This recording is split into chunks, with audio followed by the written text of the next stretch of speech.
Assalamualaikum warahmatullahi wabarakatuh. Perkenalkan, nama saya Seli Pratiwi dari kelas 1A Pendidikan Masyarakat dengan NIM 20051112536, mata kuliah Bahasa Indonesia, dosen pengampu Bapak Hadi Rumadi, MPD. Baiklah, di sini saya akan mempresentasikan tentang penulisan singkatan dan akronim. Pengertian singkatan dan akronim. Singkatan ialah bentuk yang dipendekkan terdiri atas satu huruf atau lebih, sedangkan akronim ialah singkatan dari dua atau lebih yang diperlakukan sebagai sebuah kata. Selanjutnya, cara penulisan singkatan yang tepat. Singkatan nama orang, nama gelar, sapaan, jabatan atau pangkat diikuti dengan tanda titik. Contohnya Haji titik Hamid, Haji Hamid, S titik E titik Sarjana Ekonomi, BPK titik Bapak.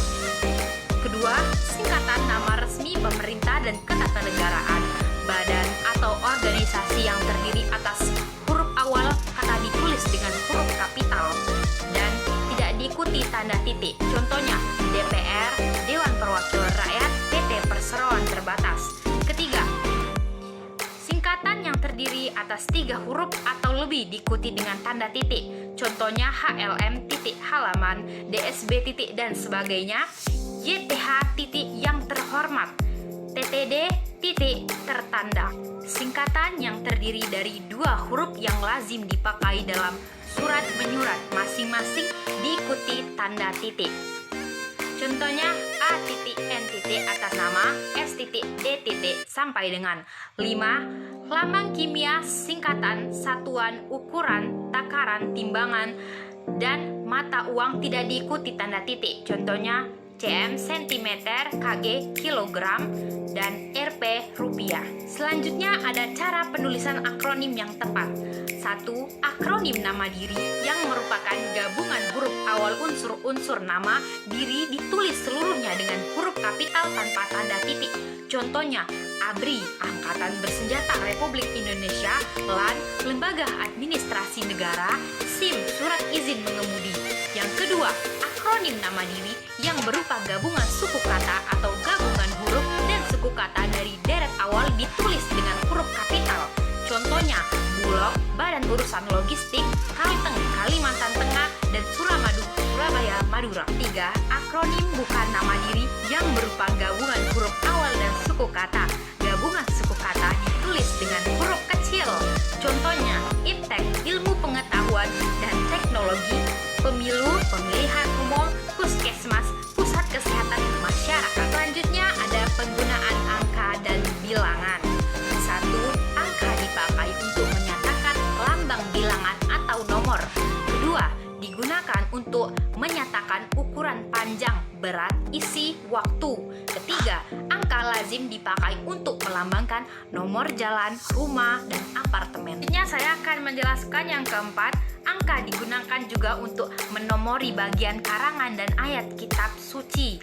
Kelima, penulisan lambang bilangan yang dengan huruf. Yang keenam, lambang bilangan tingkat. Selanjutnya ada penulisan tanda baca. Pengertian tanda baca. Pengertian tanda baca menurut ensiklopedia Wikipedia, simbol yang tidak berhubungan dengan suara atau kata dan frasa pada suatu bahasa, melainkan berperan untuk menunjukkan struktur dan organisasi suatu tulisan dan juga intonasi serta jeda yang dapat diamati sewaktu pembacaan. Berikutnya ada pemakaian tanda baca.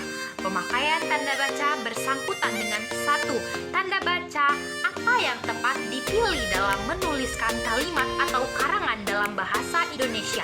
Yang kedua, akronim nama diri yang berupa gabungan suku kata atau gabungan huruf dan suku kata dari deret awal ditulis dengan huruf kapital.